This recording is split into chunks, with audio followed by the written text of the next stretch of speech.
Chapter 38, Out of Place.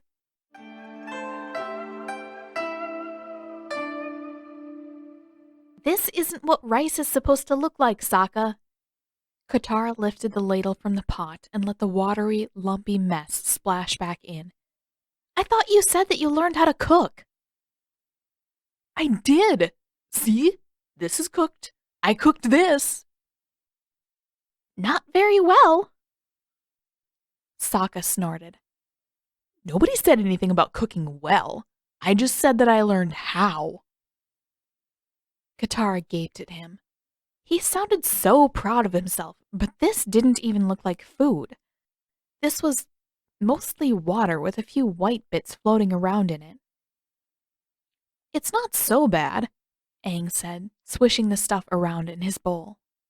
It's kind of like soup. See? Sokka did a funny little dance around the campfire. See, Katara, Aang likes it. I don't know if I'd go that far. With an indignant squawk, Sokka rounded on Aang. Traitor! After all the work I went through, you can't at least appreciate my effort? Aang held up his hands. Hey, I said it wasn't so bad. It's loads better than last time. Wait. Katara interrupted. Sokka cooked something worse than mostly water rice? Yeah. Yesterday morning he didn't use enough water, so the top was all dry and crunchy, and the bottom all stuck together and turned brown. Katara shot a sidelong look at Sokka. You learned to cook, huh? It's not my fault if I'm not the best cook in the world. Cooking is girl stuff. I'm not supposed to be good at it. Excuse me? I'm trying to be nice by making you breakfast, and all I get is complaints. Sokka jutted his chin out. I could have just waited until you woke up and let you cook instead. Katara glared. What if I didn't cook anything? You always cook. Sooner or later. I don't always cook. I haven't cooked in weeks. She narrowed her eyes. And you know what else? I'm pretty sure everything I ate was cooked by men. She regretted it almost as soon as the words left her mouth. Both boys' eyes landed on her, and Sokka looked pointedly away. Her hands clenched into fists. What was she supposed to do? She was trying her best to act like everything was normal, like nothing had changed, and it had seemed to be working. The boys relaxed a little, and Katara had almost thought that she was in the clear, that she was well on her way to feeling like things were normal again. And she fumbled for words for a second. And Bato cooked for us too, remember? He's a really good cook. How is cooking a girl thing if Bato can cook so well, huh, Sokka? How does that work in your dumb, sexist brain? Aang made a face at the mention of Bato's cooking, but it faded as quickly as it appeared, and neither of the boys would look at her. Sokka's expression almost looked guilty, and he kicked a piece of firewood a little farther into the center of the ring. That was not helpful. Katara wanted to move on. She wanted to stop lingering on the memory of the past few weeks.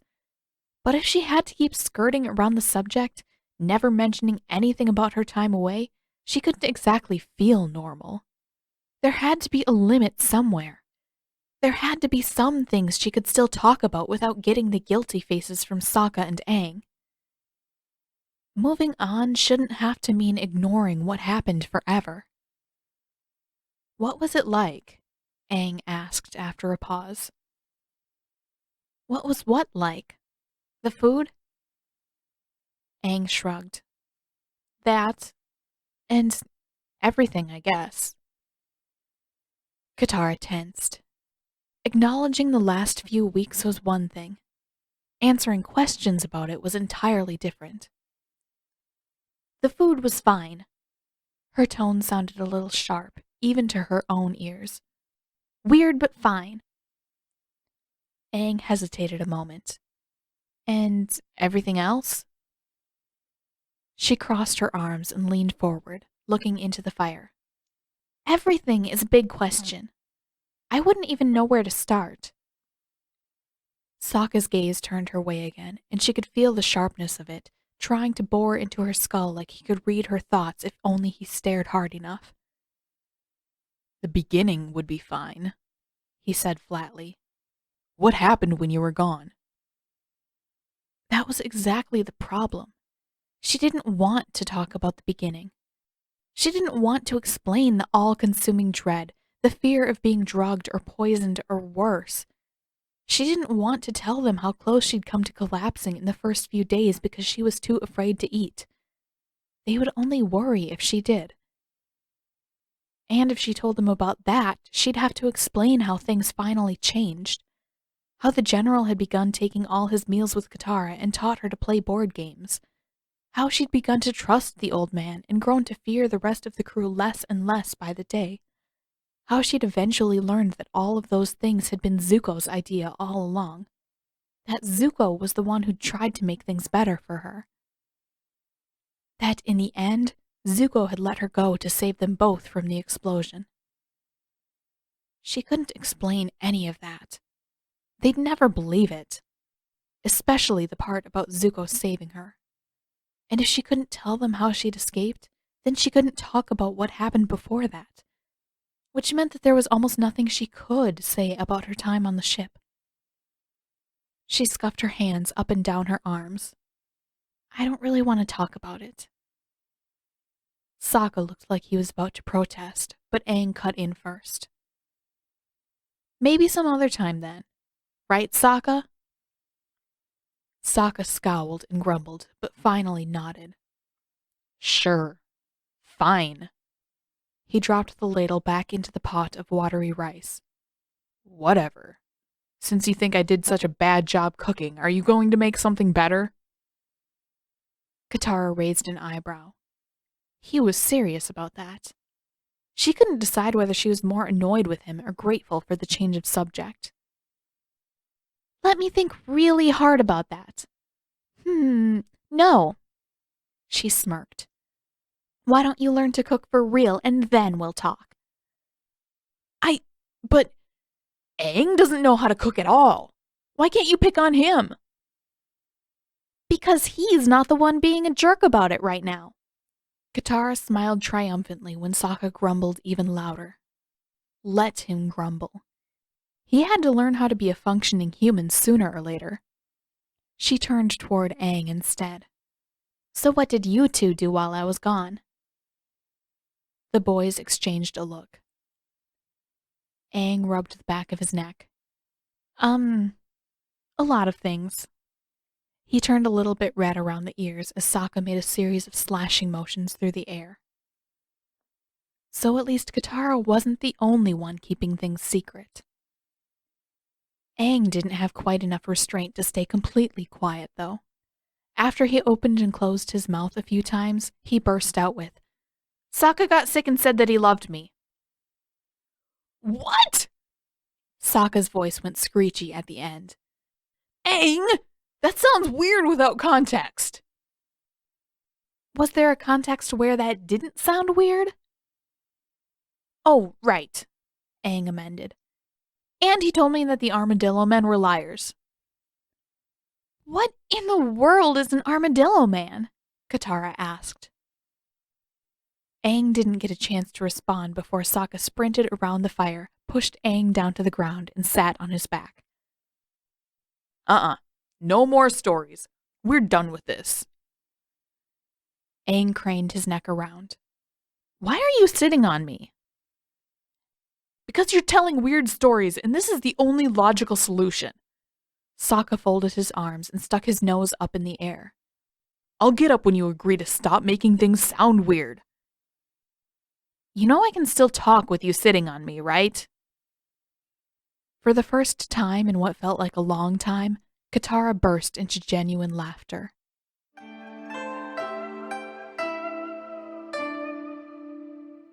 I'm going to kill him. Aang nearly dropped the brush he was holding, and Appa rumbled in protest as he turned around. Sokka sat hunched by the fire, staring back over his shoulder at Katara. Though it was still well before sunset, she curled up in her sleeping bag a while ago and was fast asleep. Aang stared at Sokka for a second before he finally found his voice. Who? And why do you want to kill someone? Can't you just... Sokka turned toward Aang, brows drawn deep into a scowl. I didn't say I wanted to. I said I was going to kill him. Aang shifted. That didn't sound good. That didn't sound good at all. Why? And you still didn't say who. Zuko, obviously. Twisting around, Sokka rustled through his bag until he found his machete and pulled it into his lap. I'm going to kill him for what he did to Katara. He dug for his whetstone, too, and swiped it along the length of the blade. Aang tried to remind himself that there were times when Sokka just liked to sharpen things. It was a nervous habit, almost. That didn't make it look any less ominous. What did he do to Katara? Aang snuck another look in her direction. She'd only been back for a few days, but she seemed completely fine to him.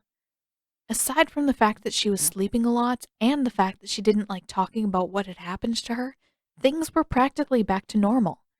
As soon as she stopped feeling so tired, things would be completely normal. I don't know. Sokka swiped his whetstone along the blade again and then tested it with his thumb. Something bad. Why else would she be refusing to tell us about it? Aang could think of plenty of good reasons to keep secrets. He still hadn't told Sokka about being captured and held prisoner at a Fire Nation stronghold for almost 2 days, or about the guy in the scary mask who broke him out. That didn't mean that anything really terrible had happened to him. Aang had felt pretty terrible while he was locked up, and very scared when the guy in the mask tried to take him away, but it had all turned out fine. He wasn't avoiding the subject because it was too awful to talk about. He just didn't want to talk about it. I don't know, Sokka. It could be something else. He frowned between strokes of the brush. I mean, Katara does seem pretty tired most of the time. Maybe she's just too tired to talk about it. Sokka shook his head. No, she's not too tired to argue. She shouldn't be too tired to talk about anything else. And that's another thing, too. Why is she so tired? She's been back for days now. That's plenty of time to sleep and get back to normal. If she's not feeling better by now, something else has to be wrong. There was still that jagged edge to Sokka's voice, but when he looked back at Katara, his lips pressed into a thin, worried line. Was that it? Was Sokka just scared that Katara wasn't okay? Because insisting on killing Zuko still didn't make sense, but Aang supposed that it was a little less bizarre if Sokka was scared that something was wrong. Aang finished the leg he was brushing and patted Appa's shoulder.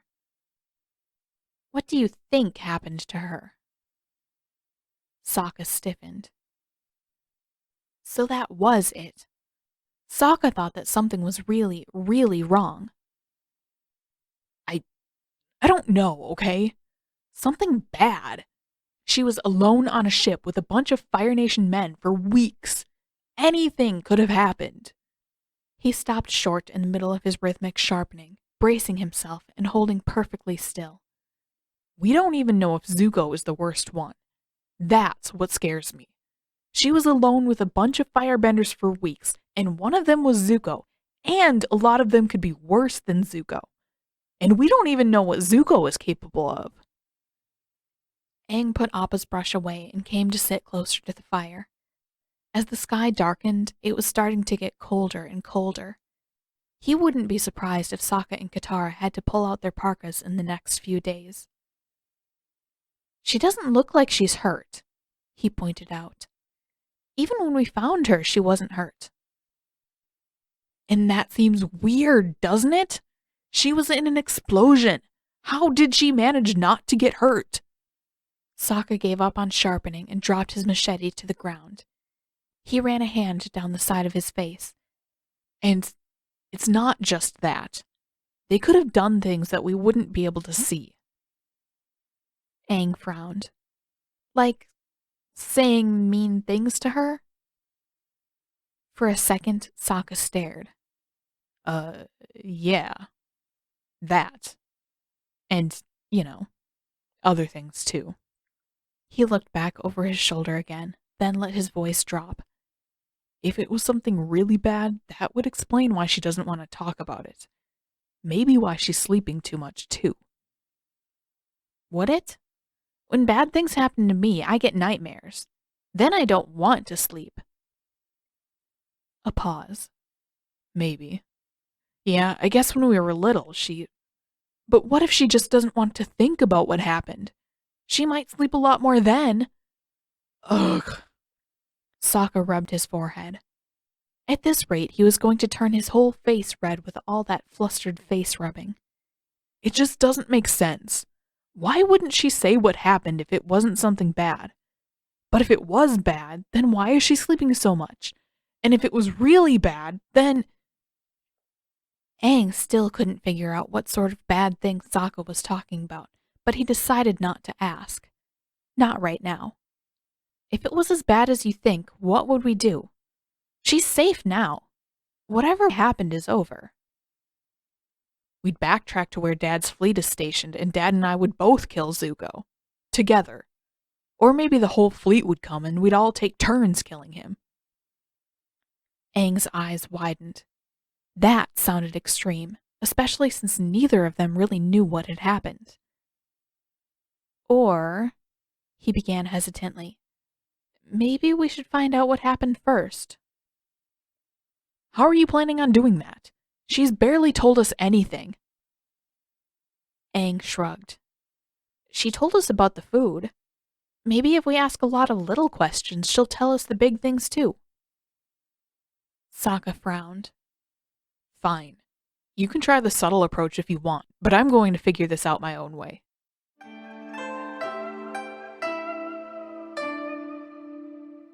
After a few days back with the boys, Katara was finally starting to feel more like herself again. At least physically. The weary ache in her muscles had finally faded, and after a long, long night of sleep, the weighty tiredness that kept dragging her off to sleep at early hours seemed to be gone. Which was a relief. She had to assume that the Avatar state was to blame for that, but it had never drained her quite so badly before. Of course, now that she could stay awake, there was more time for her mind to wander off, and she found herself thinking about the Fire Nation ship and about Zuko more often than she would have liked. But it was easier to fill her head with other things too.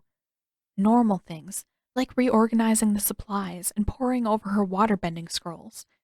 Things like watching Sokka struggle through disastrous attempts at cooking and refusing to give him any advice until he swallowed his prize enough to ask without whining. And, right now, things like cleaning the dirt out of her belongings. Katara crouched by the edge of the stream and tipped her pack over, spilling all its contents into a jumbled mess on the ground. A small hail of dust and gravel followed, and she waited for the dust to settle before she started sorting things into separate piles. Her scrolls, sewing kit, and a few cooking utensils that had somehow found their way into her pack went on one pile. Then she turned her attention to the remaining mess of tangled and rumpled clothes. Hey, Katara, Aang stopped at the edge of the trees when Katara looked up. Oh, I thought you were working on waterbending. She shook her head and went back to sorting. She could probably start practicing again. She wanted to try out all her new skills with a real water supply, and she finally felt like moving again. But she really didn't want to practice when her clothes were still covered in grime. Maybe later. Right now I'm trying to figure out why all my stuff is full of dirt. Probably because it all got dumped out on the road when Zuko... Aang stopped mid-sentence and his ears went red. You can say it, Aang. I'm not going to fall apart. Oh. Aang scuffed his heel on the rocky ground. I thought you didn't want to talk about what happened. Standing, Katara shook the dust out of her clothes one at a time. I don't want to talk about everything. Too many things happened. and a lot of it was really confusing. She saw a flash of Zuko kicking down the cell door and reaching his hand out to her. Her lips pursed and she shot a look at Aang. But I can't pretend that I was never gone. Okay. Aang picked his way around her scattered possessions and perched on a big rock by the edge of the water. Then your clothes got dirty when Zuko took you. I had to pick everything up really fast so we could try to catch up. She suppressed the urge to ask if he'd deliberately scooped up a few extra handfuls of dirt and instead merely nodded. At least it was a fair reason. Well, thanks for bringing everything along. Of course. It would have been better if we could have caught up and got you back right away, but... Katara's stomach did a funny little twist. She would have preferred that Zuko had never captured her too, but she couldn't imagine the alternative anymore. If she'd never been on a ship, she never would have learned just how human Zuko really was. How he could yell and bluster and argue, then get flustered and overwhelmed by a single question. How he would try to act stubborn and callous, only to change his mind a few hours later and relent. Her hand rose to her necklace again, just for an instant. She never would have known how far he would go to protect her from the firebenders who were worse than him. She never would have realized that there were such a thing as firebenders worse than Zuko. Zuko was in a hurry. I was on the ship before I really knew what was going on. She paused. I'm just glad you guys didn't get hurt. He had his guards everywhere for a while. Aang frowned. I still wish we could have gotten you out sooner. Katara tried to think of a way to reassure him, but before she came up with anything, he went on. I can't even imagine how bad it must have felt to be chained up for weeks. Her brow furrowed. I wasn't chained up, Aang. You weren't? No. I was in a prison cell. It wasn't very big, but there was a bunk and a little bathroom, and... She cut herself off and narrowed her eyes. And where in the world did you get the idea that I was chained up the whole time? Was it Sokka? It was probably Sokka. That sounded like one of his weird paranoid ideas. Nowhere? He refused to look at Katara, and his cheeks flushed. She dropped the tunic she was holding and planted her hands on her hips. Aang! I thought the Fire Nation probably kept all their prisoners the same way, that's all. That didn't even make sense. Aang had seen Hai Shui. He knew that the prisoners weren't all chained up there. Well, Katara had been shackled, but no one else had to wear chains. So what was he talking about? He must have gotten that idea somewhere. Zhao. It must have been Zhao. That must have been the night when Zuko woke her up, still wearing half of his masky disguise. It had to be. Aang, did you get chained up by a firebender? You did! Why does nobody tell me anything? Aang was red back to his ears by now. I mean, to be fair, Sokka doesn't know either. He doesn't? She felt her voice creeping higher. It happened while he was sick. I had to go for help, and some Fire Nation soldiers caught me while I was gone. Sokka didn't even know I was gone, and by the time he was better, he was grumpy about so many other things that I couldn't tell him. Like what? What other things was Sokka grumpy about? Mostly the frogs he had to suck on. Katara's jaw dropped. Why did he have to suck on frogs? That doesn't make any sense. It was because he was sick. The frogs were the medicine. Katara felt her eyebrows creeping higher. It worked, Aang insisted. He got better. Are you sure he wasn't getting better on his own? I really don't think that sucking on frogs... She stopped herself. She was getting off track. The frogs weren't the point. Fixing her face into a firmer glare, she resumed. You still should have told us. He shrugged. It was just a few days and I got out just fine. Knowing what she did about Zhao, that seemed unlikely. A man who was willing to kill his own nation's prince probably wasn't inclined to show mercy for anyone else either. She took a long, steadying breath. She had to be careful not to give too much away if she wanted to avoid the inevitable questions about what had happened to her. Who was it who captured you? Some archers, but then they took me to this big, scary guy with sideburns at a fortress. Admiral Zhao? I think so, yeah. And how did you escape? Aang hesitated. Then, you wouldn't believe me if I told you. Katara narrowed her eyes. As far as she was concerned, that was a confirmation. There was nothing that she could think of that sounded more ludicrous than being rescued by Zuko, or by a boy in a mask who just happened to be Zuko underneath. Tell me anyway, she said. It might be less weird than you think.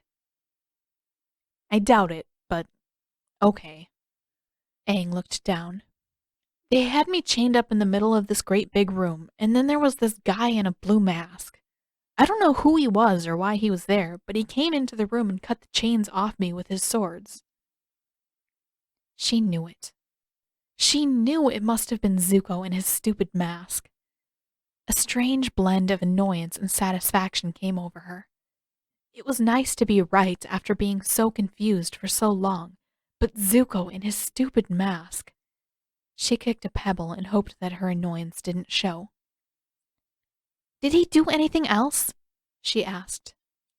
She didn't dare delve into the specifics too quickly, but she couldn't leave it alone without knowing anything else.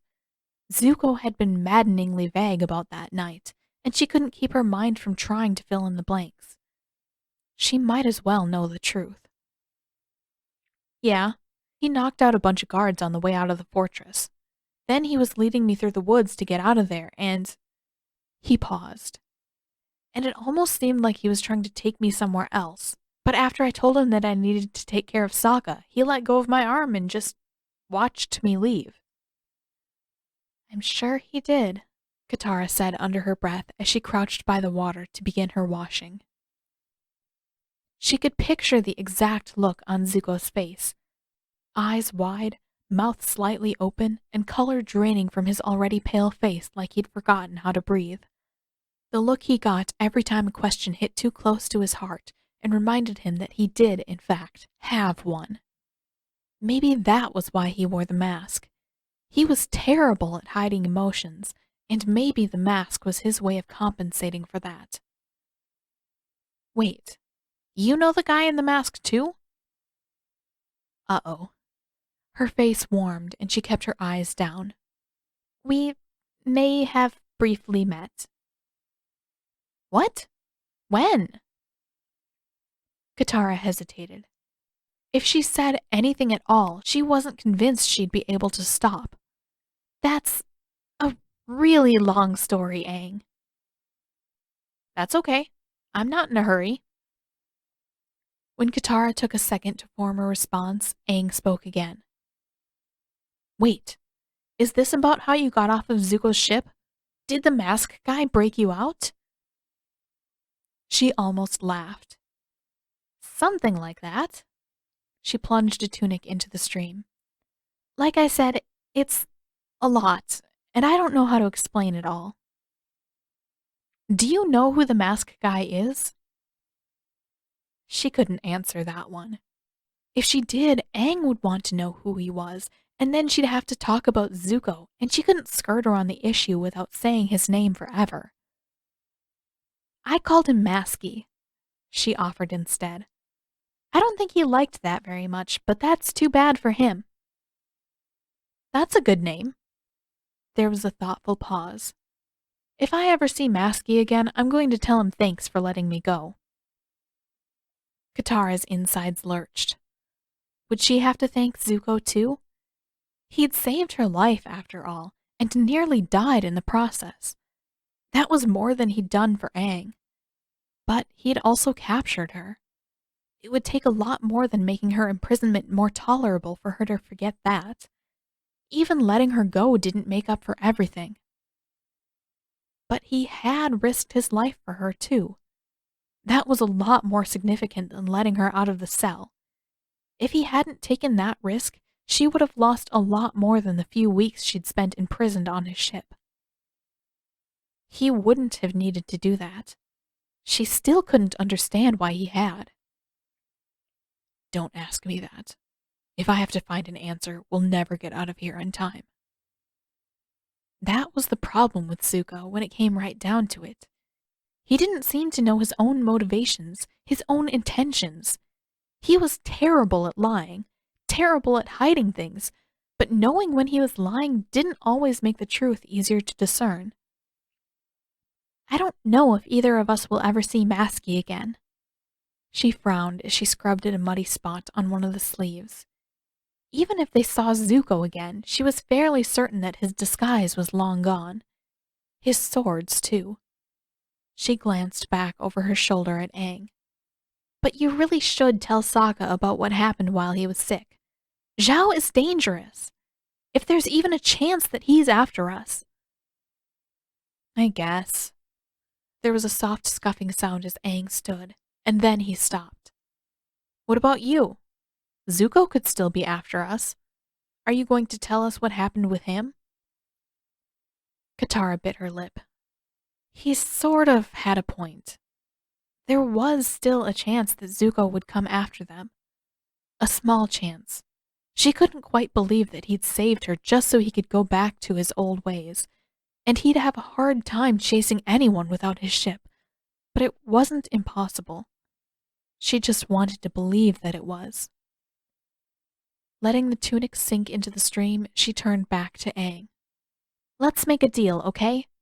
When I'm ready to talk about it, I'll tell you everything that happened. At that, Aang brightened. Before he could skip back to camp and tell Sokka about his masterful negotiations, Katara held up a hand. But you have to tell Sokka about being captured by Zhao first. Got it? Zhao still has ships that could be following us, and he's a lot more dangerous than Zuko. Aang deflated. Sokka's going to be grumpy about it. Sokka gets grumpy about a lot of things. She narrowed her eyes just a bit. He's going to be a lot grumpier if you make him wait a long time before you tell him. Is he going to be grumpy when he hears what happened on Zuko's ship? Katara wasn't sure she liked the way he kept turning the conversation back on her. She turned back to the stream. Maybe. I'll deal with that when the time comes.